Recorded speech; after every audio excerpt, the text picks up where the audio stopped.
João, capítulo de número 4.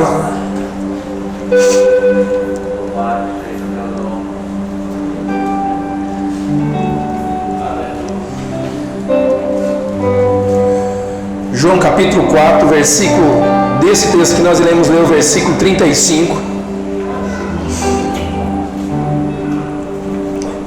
Depois nós iremos para Mateus, capítulo 5, mas depois desse texto, Mateus, capítulo 5, versículo 13. Mas primeiro nós iremos ler João, capítulo 4, versículo 35.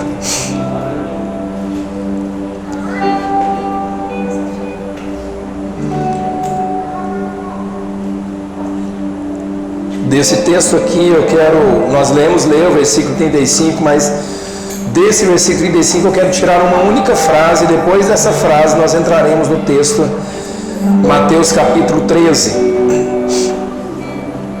Desculpa, Mateus capítulo 5, depois desse texto. Todos encontraram? João capítulo 4? João capítulo 4, versículo 35.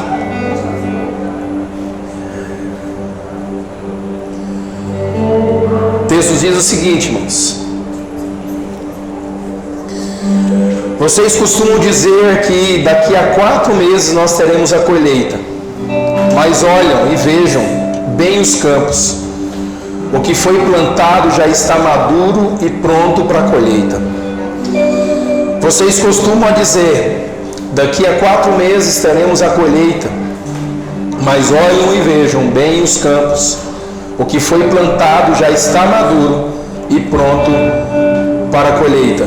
Mateus capítulo 5, versículo 13.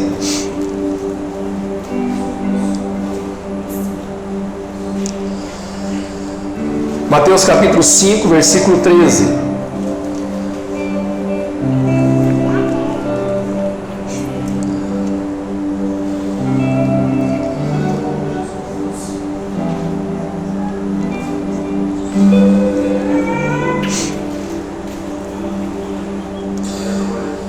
Vocês são o sal para a humanidade, mas se o sal perde o gosto, deixa de ser o sal e não serve para mais nada.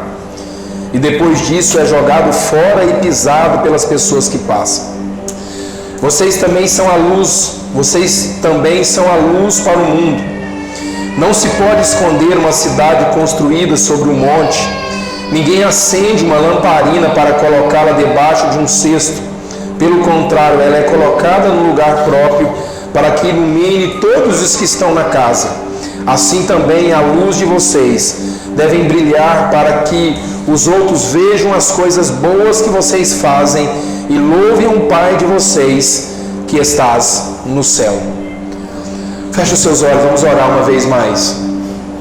Pedir ao Senhor que Ele ministre o nosso coração através da sua palavra e que o nosso coração receba essa palavra nessa noite como uma semente semeada em nosso coração. Pai, nós queremos com muito temor e tremor diante do Senhor, Deus, pedir ao Senhor, Pai, que o Senhor retire de nós e do nosso meio toda a inquietação, seja maligna ou humana, que pode nos impedir, Pai, de receber essa semente que será semeada nesse momento em nosso coração, Pai. Pai, em nome de Jesus, eu creio, Deus, que aqui tem corações sedentos e famintos pela Tua palavra.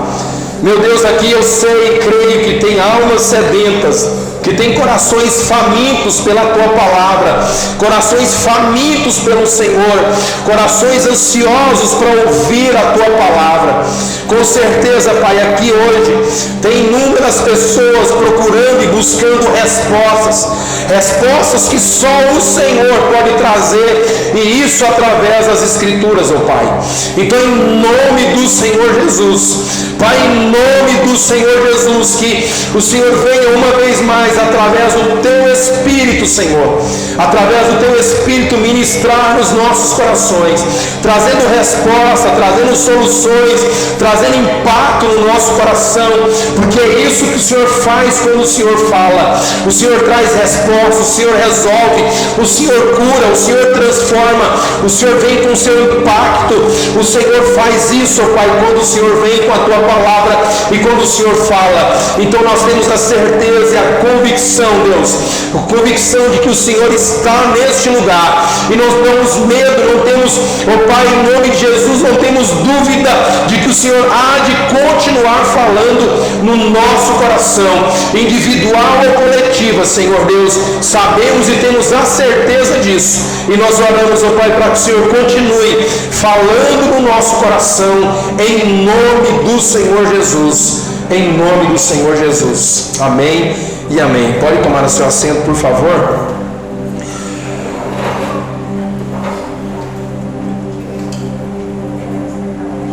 Queridos, o primeiro texto que eu quero talvez tirar uma frase com vocês é do texto, o primeiro texto que nós lemos, que está no Evangelho segundo escreveu João, capítulo 4, versículo 35. Talvez olhando esse texto, olhando bem para esse texto, talvez uma frase que nós podemos resumir esse texto é resumir com uma seguinte frase: a visão de Deus é o mundo. A resposta para essa visão de Deus em relação ao mundo é a igreja. E o momento que nós temos, ou o momento ideal para colocar em prática a visão de Deus com aquilo que Deus faz através da igreja, é agora. A visão de Deus, ela é global, a visão de Deus é o mundo. Para que Ele faça isso no mundo, Ele usa a igreja para fazer isso. E o momento da igreja se manifestar é agora, não é amanhã, não foi ontem, é agora. Talvez olhando para esse texto, Jesus consegue, ou talvez João consegue, pela fala de Jesus, João consegue sentir um pouco daquilo que o coração de Deus está sentindo. Eu estou bem certo de que se João era um homem que deitava no peito de Jesus e ouvia as batidas do coração de Jesus, eu estou bem certo que se o coração de Jesus era cheio do Pai, eu estou bem certo de que o que João estava contemplando nesse momento era justamente o que estava no coração de Deus, o que estava no coração do Pai. E quando João relata esse texto, eu consigo ver João relatando esse texto que os outros evangelhos não vão relatar com tanta firmeza e clareza como João está declarando. João declara, e João pega a fala de Jesus dizendo: vocês dizem que a colheita é daqui 4 meses. Porque se o plantio tinha acontecido um tanto anterior do que aqueles momentos que eles estavam vivendo, certo eles estavam de que a colheita daquilo que foram plantado, que foi plantado, de fato seria na proximidade dos 4 meses seguintes. Mas Jesus olha com o olhar do céu, com o olhar do Pai e fala: vocês dizem que a colheita é daqui 4 meses. Mas eu peço para que vocês olhem bem e vocês vão ver que está muito bem, ou aquilo que foi plantado, ou aquilo que vocês estão olhando está maduro, está pronto para a colheita. É claro que o que os discípulos estavam aparentemente olhando era uma colheita de um plantio que eles tinham feito. Mas a fala de Jesus aqui agora, ao olhar para os discípulos, olha o seguinte: o coração dessas pessoas estão preparadas e prontas para ser alcançadas. Nós estávamos aqui na segunda-feira, era mais ou menos 7 horas da noite, ou 7h15 da noite, e de repente um rapaz, com uma boa palavra, o rapaz invade a igreja e entra aqui dentro da igreja chorando. E quando nós estávamos pegando aula, o rapaz entra lá dentro da igreja chorando. Ele pega o seu boné, começa a esfregar o seu boné no rosto, chorando. E o desespero dele era o seguinte: o que eu devo fazer para seguir o Deus que vocês seguem? Esse foi o desespero de um homem que invadiu essa igreja, invadiu no bom sentido, mais ou menos 7h15 da noite, invadindo a igreja, dizendo: o que eu devo fazer para seguir e servir o Deus que vocês servem? Mas isso ele falou em prantos, chorando, querendo seguir o Deus que nós seguimos, que nós servimos. De imediato esses textos começaram a vir na minha memória, de que Jesus estava dizendo para os discípulos de que já está maduro, pronto para a colheita. O que Jesus está dizendo para os discípulos é: vocês devem se importar, porque cada segundo que vocês perdem, pessoas estão indo para o inferno. A cada minuto que vocês perdem, a cada segundo que vocês perdem, pessoas estão indo para o inferno. Talvez esse seja o maior grito de Deus em relação à igreja. Porque nessa frase, ou nesse texto que nós lemos, João capítulo 4, versículo 35, quando Jesus fala para os discípulos que já está tudo maduro, a fala de Jesus para os discípulos e para a igreja, e isso aqui só é para quem é discípulo de Jesus, porque quem não é discípulo de Jesus não consegue entender o que Jesus está dizendo. Jesus está dizendo: está pronto para colher, e vocês podem sair para a colheita, porque está pronto para colher. E quanto mais tempo vocês perderem, mais frutos vão cair, mais frutos vão apodrecer, e menos colheitas vocês terão com aquilo que já está pronto para vocês colher. Particularmente eu acho que já passou do tempo da igreja deixar de buscar prosperidade própria e começar a entender aquilo que Deus espera de nós como igreja. Particularmente eu acredito que a igreja precisa deixar de fazer campanha pensando em si próprio e começar a pensar naquilo que está no coração de Deus. Porque o que está no coração de Deus é a igreja invadir aquilo que já está pronto para a colheita. Com certeza, o que está no coração de Deus é de que a igreja se desperte e vai atrás daquilo que já foi plantado, já está maduro e só falta colher. Aleluia.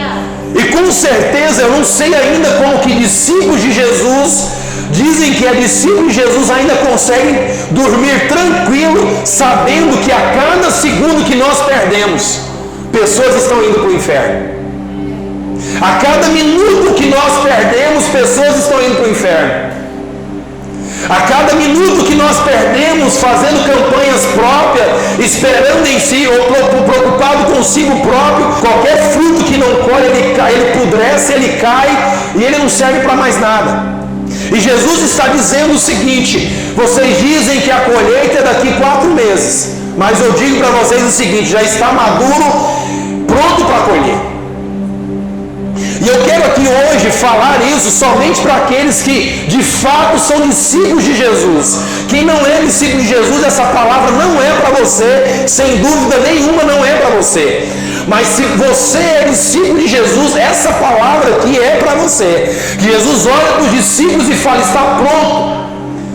E o que vocês devem fazer agora é sair para colher, porque o fruto já está maduro, o plantio que foi feito, já foi feito por alguém, e agora vocês precisam sair somente para colher, porque quanto mais tempo vocês perdem, mais pessoas vão para o inferno. E aí agora nós vamos lá para Mateus capítulo 5, versículo de número 13, porque talvez Mateus capítulo 5, versículo 13, Jesus vai aumentar um pouco mais a responsabilidade daqueles que são discípulos de Jesus. Tá bom? Eu vou deixar sempre claro para vocês que essa palavra aqui é somente para quem é discípulo de Jesus. Se não é, de fato essa palavra não serve para você. E aí quando Jesus chega no capítulo de número 5 do Evangelho segundo escreveu Mateus, é um texto que nós estamos estudando aqui na quinta-feira. É um texto que foi o maior sermão que Jesus pregou. Os princípios do reino, todos os princípios do reino, tudo que nós precisamos saber do reino, consta no capítulo 5, 6 e 7 do Evangelho segundo escreveu Mateus. Mas quando Jesus chega no versículo 13 de Mateus, Jesus olha para os seus discípulos e vai dizer para os discípulos o seguinte: vocês são o sal dessa terra. Vocês são o sal dessa terra. Ou vós sois o sal dessa terra. É claro que para nós hoje olhar para o sal com certeza ele tem menos valor do que o valor que tinha naquela época, porque hoje nós temos uma delas que era utilizado naquela época, o sal era utilizado para conservar os alimentos, algo que hoje já não se utiliza mais por conta da refrigeração que nós temos. Mas da utilidade do sal naquela época era para conservar. E se era para conservar alimentos, algo do tipo, o que Jesus está de uma forma muito, muito próxima daquilo que os discípulos têm consciência do que Jesus está dizendo vocês é a razão do mundo não apodrecer. Porque o alimento que não tinha o sal para conservar também ia apodrecer e ia perder. Então o que Jesus olha para os discípulos e fala para eles é o seguinte: vocês é a causa do mundo não ser destruído. Olha a responsabilidade que Jesus joga ou dá para os discípulos, dizendo o seguinte: vocês é responsável para conservar esse mundo. Se não fosse vocês como discípulos, esse mundo já tinha perdido. Ou seja, vocês é a causa do pecado não aumentar. Esse é um dos papéis muito claro nosso como cristão.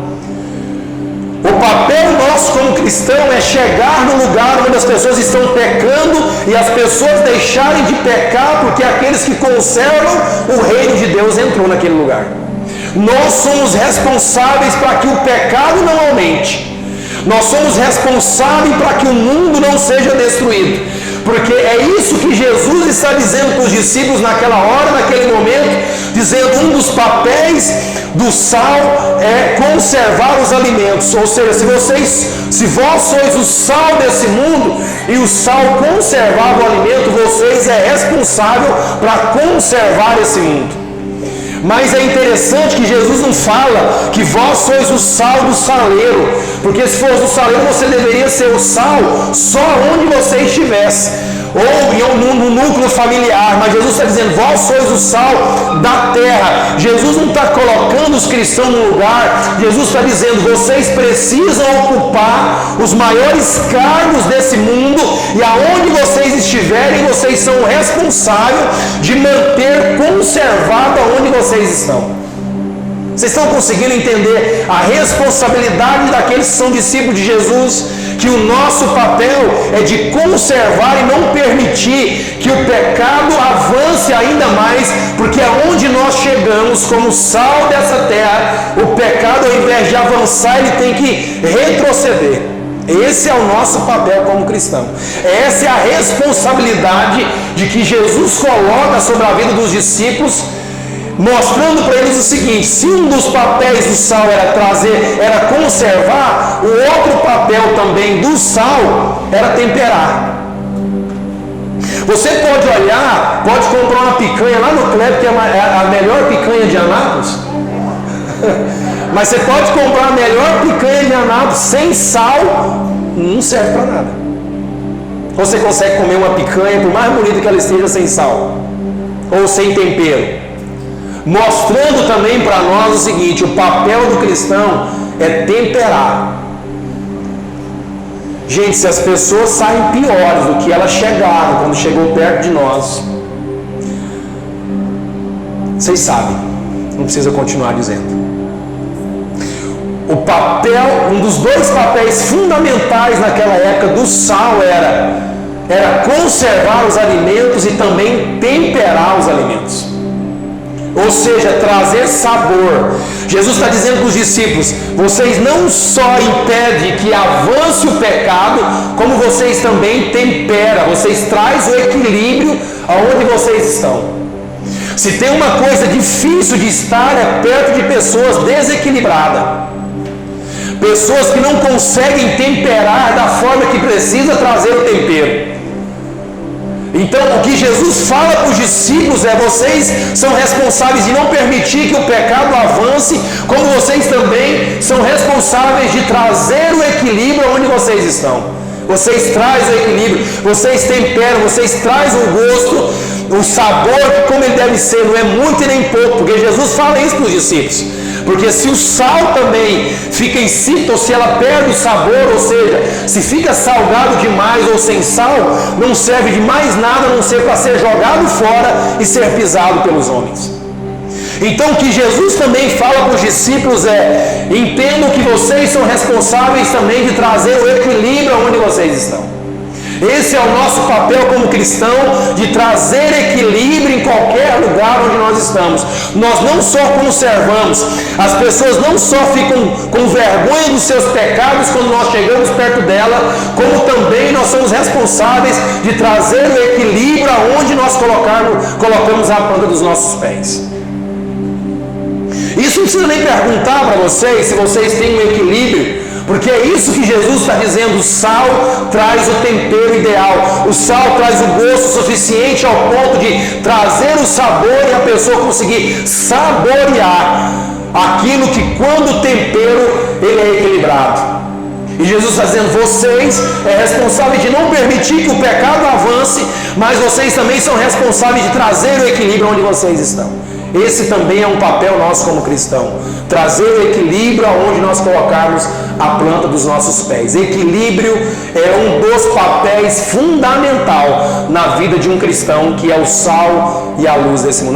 Nós iremos entrar na luz agora, mas esse era um dos papéis fundamentais do sal: conservar e temperar, conservar e trazer o equilíbrio. Esse é o nosso papel como discípulo de Jesus. Como eu disse desde o início, essa palavra é para quem é discípulo de Jesus. Quem não é discípulo de Jesus, continue desequilibrado e continue permitindo que o pecado avance. Só que aí, nós também temos que entender o seguinte: Jesus está dizendo: vós sois o sal, vocês precisam trazer o equilíbrio. Nós precisamos também entender que, da mesma forma que outrora pessoas tiveram paciência conosco pelos nossos pecados, nós temos que entender também que nós precisamos também ter o equilíbrio de também não condenar aquelas pessoas que estão levando uma vida de pecado sem mostrar para ela o caminho que ela deve viver. Porque tem crente que é enjoado, e tem crente que, ao invés dele trazer equilíbrio, ele traz desequilíbrio. Ele acha que ele já nasceu santo, convertido e com o Espírito Santo no coração, que ele nunca deu trabalho, nunca pecou e nunca fez nada de errado. E quando ele vê alguém pecando, alguém fazendo alguma coisa de errado, ele fala: vai para o inferno. Sabe por quê? Porque ele é um crente que não consegue trazer o equilíbrio, trazer o tempero, o equilíbrio, que era um dos papéis fundamentais que o sal trazia naquela época. Mas aí Jesus continua dizendo para os discípulos que vocês não só vós sois o sal dessa terra, como vocês também são a luz desse mundo. Isso aqui é interessante. Sabe por quê? Porque não somos nós que brilhamos. Quem é que traz o brilho para a lua, por exemplo? Ou a lua tem luz própria? Quando você vê a lua cheia, bonita, com aquele brilho, você acha que aquele brilho é dela? De onde está vindo aquele brilho? De onde vem aquele brilho? Do sol. A Bíblia diz que Jesus é o sol da justiça. Então entende que o que Jesus está dizendo é da mesma forma que o sol traz o brilho para a lua, é o Espírito, é Jesus que faz o cristão brilhar, porque é a partir de Jesus que o crente consegue ser a luz do mundo. Um dos papéis do cristão é ser o sal, trazer o tempero, o equilíbrio, e o outro papel do cristão é ser a luz, ou seja, entendendo que o cristão brilha a partir da sua comunhão que ele tem com Cristo. Quanto mais comunhão com Cristo, mais cheia e mais brilhante é essa lua, mais brilho traz. Quanto mais ela reflete, ela recebe a luz do sol, mais a lua brilha. Mas a lua não tem luz própria, a luz vem do sol. O reflexo do sol que faz a luz brilhar. Então, da mesma forma, quanto mais próximo nós estamos, ou quanto mais comunhão nós temos com Deus, mais essa luz aparece. Porque essa luz que aparece é Jesus. Como que eu consigo entender qual é o nível da minha comunhão com Deus? Alguém sabe? Não, da sua, não precisa falar da minha não, fala da sua. Como que você consegue saber o nível de comunhão seu com Deus? a sua comunhão com Deus? Hã? Conversando com Ele. Mais alguém arrisca? Oi? Pela sua entrega. É interessante que a Bíblia fala algo muito claro para nós. Eu consigo calcular a minha comunhão com Deus baseada na minha comunhão que eu tenho com o irmão. A minha proximidade com Deus é reflexo da minha proximidade que eu tenho uns com os outros. É isso que a Bíblia diz. Vocês dizem que amam, aqueles que dizem que amam a Deus, mas aborrecem o seu irmão, é mentiroso. Então, para de achar que a sua comunhão com Deus é baseada com as horas que você ora, com o tempo que você jejua e com o tempo que você passa na igreja. A sua comunhão com Deus é reflexo com quanto tempo você ora com o seu irmão, que você consagra com o seu irmão e você está em comunhão com o seu irmão. Isso é um reflexo da minha comunhão com Deus. Quando alguém fala para você, ou você fala para alguém que você tem uma comunhão com Deus, mas você não tem comunhão com o seu irmão, a Bíblia diz que nós somos mentirosos. Então, o meu nível de intimidade com Deus é baseado com o nível de intimidade que eu tenho uns com os outros. E a minha comunhão com você é o nível que eu tenho de avaliar a minha comunhão com Deus. Ninguém consegue ter comunhão com Deus andando sozinho. Ninguém consegue ter comunhão com Deus falando dos outros. Ninguém consegue ter comunhão com Deus não estando junto com os irmãos. Isso não existe. Até na criação eles façamos o homem a nossa imagem e a semelhança. A comunhão que há no céu é a mesma comunhão que Deus quer que seja, que aconteça na terra. Então o seu nível de comunhão com Deus é baseado com o nível de comunhão que você tem com o seu irmão. Isso é bíblico, é isso que a Bíblia diz. E nós achamos que a comunhão com Deus é baseada com o tempo que eu oro, com o tempo que eu consagro, o tempo que eu passo na igreja. Mas biblicamente é o tempo que eu passo com os irmãos orando uns com os outros, é o tempo que eu passo consagrando com o irmão e é o tempo que eu passo em comunhão com o irmão. Esse é o nível meu de comunhão com Deus. Conseguiram entender a reflexão, a ideia ou não? Esse é o nível de comunhão com Deus. E aí Jesus olha e fala: vocês não só vós sois o sal desse mundo, dessa terra, mas vocês também são a luz desse mundo. E aí Jesus chega no versículo 16 e fala algo interessante, irmãos. Eu queria que vocês acompanhassem aí.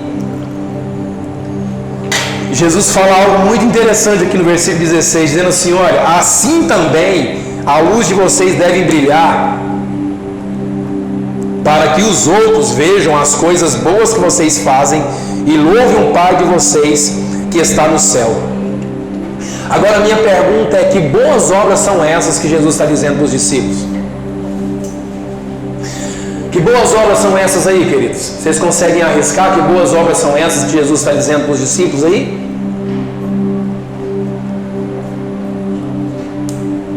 Ninguém arrisca?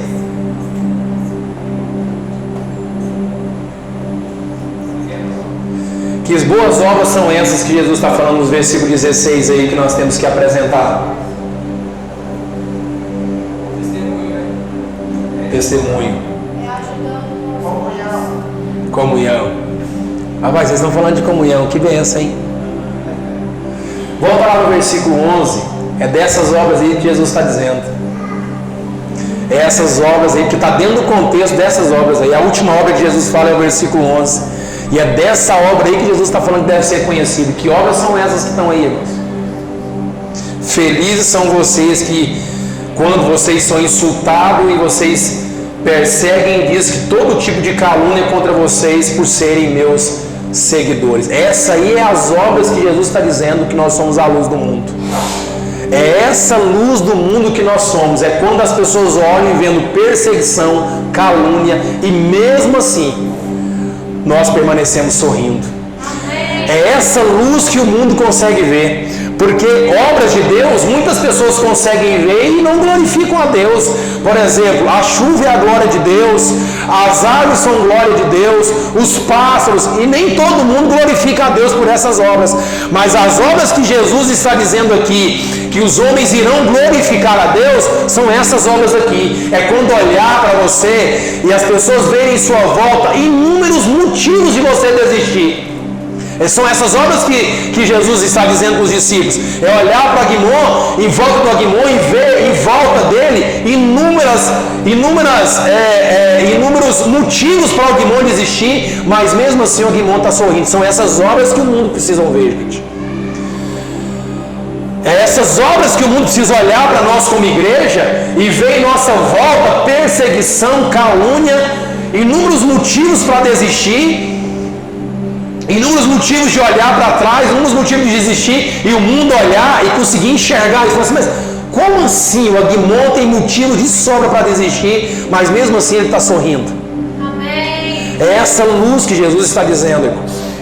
É essas obras que Jesus está dizendo. Que às vezes nós temos inúmeros motivos de desistir, inúmeros motivos de abandonar a família, inúmeros motivos de deixar inúmeras coisas, mas o mundo olhar, e é essa luz que Jesus está dizendo: olha, a Isabela tem vários motivos de desistir, em sua volta tem motivo, mas o que é que sustenta ela sorrindo, mesmo em sua volta, com motivo de desistir? Aí as pessoas olham, e essa luz que Jesus está dizendo, aí as pessoas olham e falam assim: olha, se ela tem motivo para desistir e não desiste, quem sou eu para desistir? É essas obras que Jesus está dizendo que o mundo vai olhar e vai glorificar a Deus. São essas obras aí que Jesus está dizendo, porque está no contexto do versículo 11, dizendo o seguinte: felizes são vocês quando os insultam, perseguem e diz todo tipo de calúnia contra vocês, por serem meus seguidores. Ou seja, por ser meus seguidores, vocês têm motivo de sobra para desistir, mas mesmo assim vocês não desistem. É essa luz que o mundo precisa enxergar. É essa luz que o mundo precisa enxergar. Motivo de sobra de desistir, motivo de sobra de olhar para trás, motivo de sobra para abandonar tudo porque foi abandonado, foi caluniado, motivo de sobra para abandonar e largar de tudo isso. Mas mesmo que as circunstâncias favorecem essa desistência, o sorriso está no rosto. E aí vós sois a luz desse mundo, porque aí ele chega no versículo 16, é onde nós estamos, que ele vai dizer: assim também a luz de vocês deve brilhar, para que os outros vejam as coisas boas.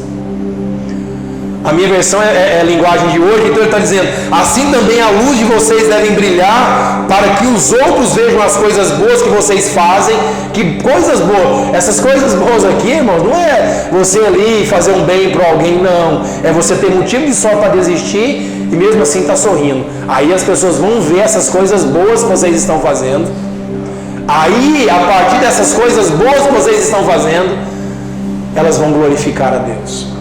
Então, ou seja, quanto o seu maior sofrimento e o maior sorriso, mais glorificado Deus será a partir das pessoas. Consegue entender o que é a vida de um crente, irmão? Consegue entender a responsabilidade de um crente? Consegue entender que quanto mais sofrimento, mais alegria no rosto, mais as pessoas glorificam a Deus? É essa luz que Jesus está dizendo que nós somos. Quanto mais chicotada nas costas, mais sorriso no rosto e mais gente glorificando a Deus. É essa luz que Jesus está dizendo, gente. É essa luz que Jesus está dizendo, de que esse sofrimento que nós temos em nossa volta, ainda que nós temos motivo de sobra de abandonar e desistir de todas elas, o sorriso está no rosto, as pessoas vão ver essas obras e vão glorificar a Deus. Amém. Vocês estão achando que a gente glorifica a Deus é quando levanta a mão? A gente glorifica a Deus é quando sofre, sorri e Deus está sendo glorificado. Não é quando a gente levanta a mão, irmãos. Não estou desanimando vocês, não, né? Eu estou só mostrando um jeito correto. Que é isso que o texto está dizendo aí. Vocês sofrem, sorri sofrendo, as pessoas olham, glorificam a Deus, aí sim você glorifica a Deus. É isso que Jesus está dizendo para os discípulos. Olha que tarefa difícil que Jesus dá para os discípulos. E me fala quantos os discípulos desistiram, irmãos? Nenhum. A não ser Judas, né, irmão? Mas sempre tem Judas, irmão, no meio, não tem jeito. Aí é inevitável. Mas é assim que o Pai é glorificado. A partir de hoje eu sei que toda vez que você for orar e falar, Deus, glorifica o seu nome a partir de mim, entenda que é o sofrimento com um sorriso no rosto e Deus está sendo glorificado com isso. Isso é um papel de um discípulo. Então cada dia que passa, queridos, eu estou bem certo de que nós temos uma responsabilidade enorme. Deixa eu dizer para vocês, nós não temos tempo para perder não, irmãos. Nós não temos tempo para perder não. Cada dia que passa, Deus fala ainda mais isso no meu coração. Eu estou bem certo de que está na hora, já passou na hora da gente fazer alguma coisa, irmãos.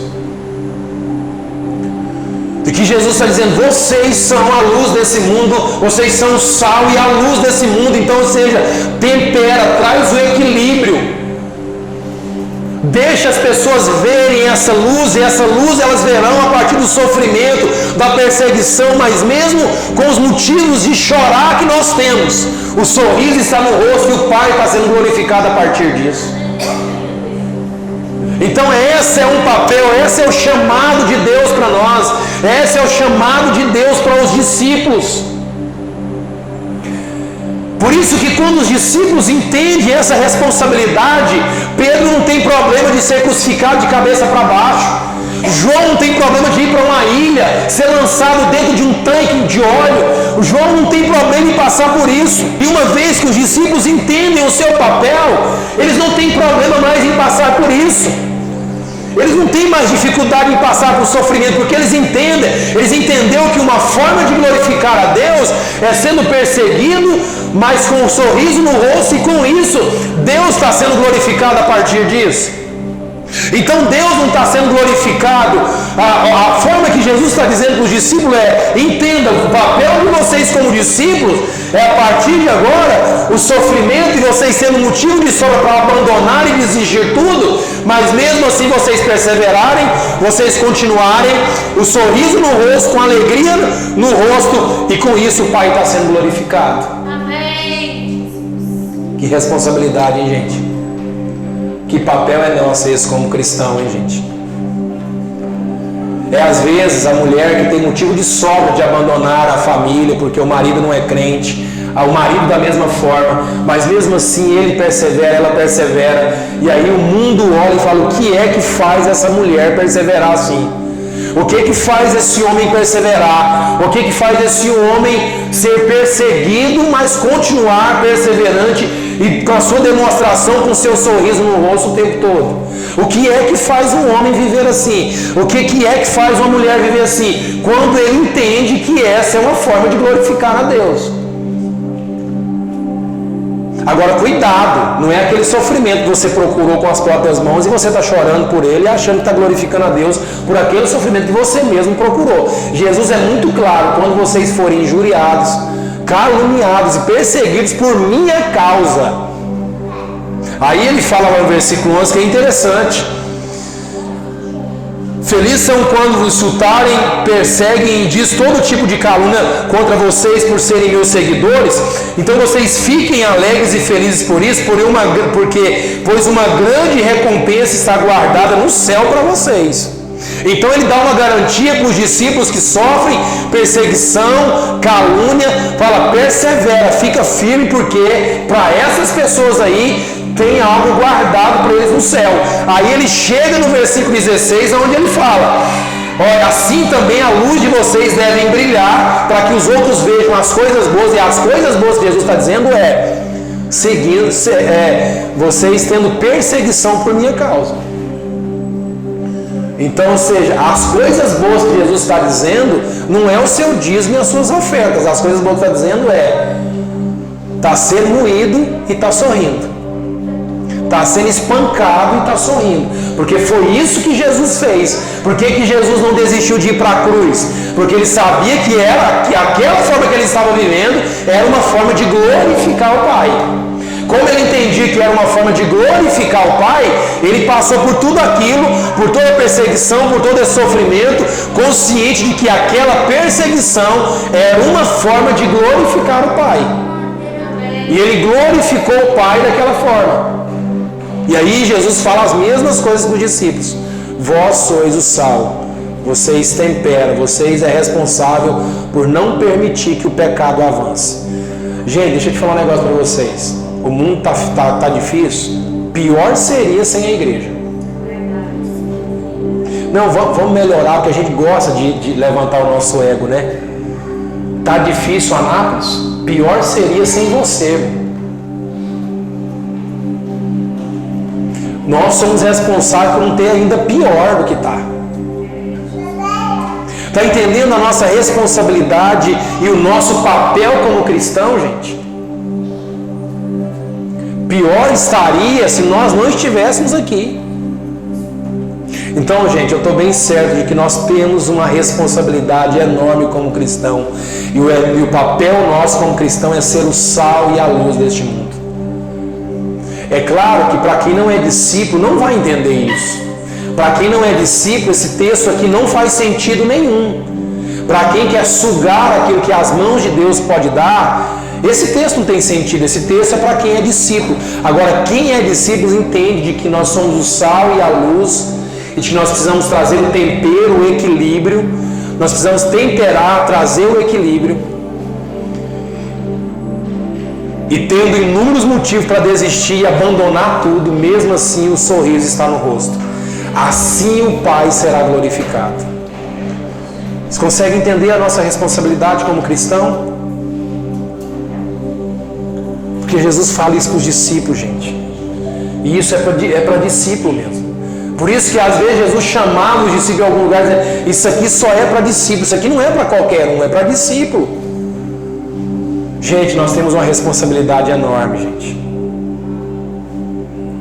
Enorme. Por isso que Jesus fala para os discípulos, fiquem em Jerusalém, porque a tarefa de vocês não é mole. A tarefa de vocês é difícil, então vocês ficam em Jerusalém até vocês serem revestidos pelo Espírito Santo. A hora que vocês forem revestidos do Espírito Santo, vocês serão a minha testemunha em Samaria, Judéia, em Jerusalém, até os confins da terra. Ou seja, vocês não irão cumprir o papel de vocês sem o Espírito Santo. Vocês não conseguem fazer isso. Por isso, gente, por isso a nossa comunhão com Deus é essencial para desenvolvermos o nosso papel como cristão. Mas, gente, não é que eu estou diminuindo Deus, mas deixa eu dizer para você, Deus faz a partir da igreja. E Ele quer fazer a partir da igreja. Entenda, se nós não dispomos a fazer aquilo que Deus espera de nós como discípulo, irmãos, é como se a tarefa não está sendo desenvolvida. O plano que Deus tem de fazer, o que Deus quer fazer, o plano que Deus tem em fazer e cumprir o seu plano é através da igreja. Gente, entenda isso. Eu vou falar igual o Derek eu acho interessante. Ele ficou assim, gente, ele fala em inglês, né? Ele fala, gente, entende. É você que Deus tem para fazer, pelo amor de Deus. Não faz corpo mole, não. É nós que Deus tem para fazer, não é o outro. É nós, é a igreja que Deus tem para fazer, gente. Gente, vocês conseguem entender a responsabilidade nossa, não? Somos nós que Deus tem para fazer, gente. Somos nós. Aonde você está, é lá que Deus quer fazer através de você. Jesus está dizendo, vocês, Ele não falou vocês são o sal e a luz dentro da casa de vocês. É no mundo, é na terra, onde vocês estão. Gente, deixa eu te falar. Vê se isso assusta vocês um pouco. Enquanto nós não estamos cumprindo o nosso papel, pessoas estão indo para o inferno. E pode ser um filho seu, pode ser uma mãe sua, pode ser um pai seu, pode ser um parente, pode ser um amigo. Se isso não te assusta, deveria começar a assustar. Porque enquanto nós não cumprimos o nosso papel como cristão, pessoas estão indo para o inferno, gente. Pessoas estão indo para o inferno por falta de compromisso e comprometimento nosso. Isso é muito sério, gente.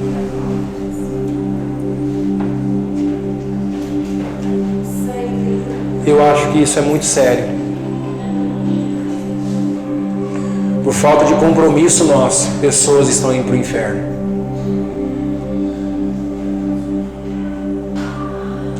Estão vendo o nível de responsabilidade nossa como igreja?